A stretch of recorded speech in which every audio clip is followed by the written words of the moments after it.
bahagi ng kanyang kaarawan ngayon. I-bless mo po kami at sa mga food na nagdala, kung sino man ang nagbigay sa mga food na ito, i-bless mo din na maging malusog kami sa araw na ito, na yung pagkain na linis na kinain mo, Lord. So, gabayan mo po ang aming sister na si Lucy. Sana po maging maligaya pa sa ibang mga araw na karawan niya next na susunod na araw na, susunod na year. And sa kanyang family sa Pilipinas, i-bless mo po sila dahil wala po sila dito. Sana gabayan mo din po lahat at gabayan mo din po lahat. Kami lahat dito ngayon.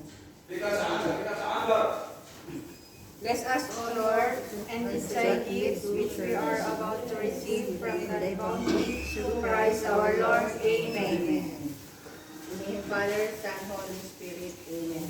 Sige na! Sige na!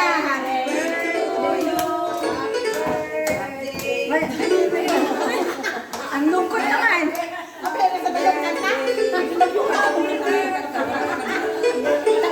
Ang nangongo yung kanta.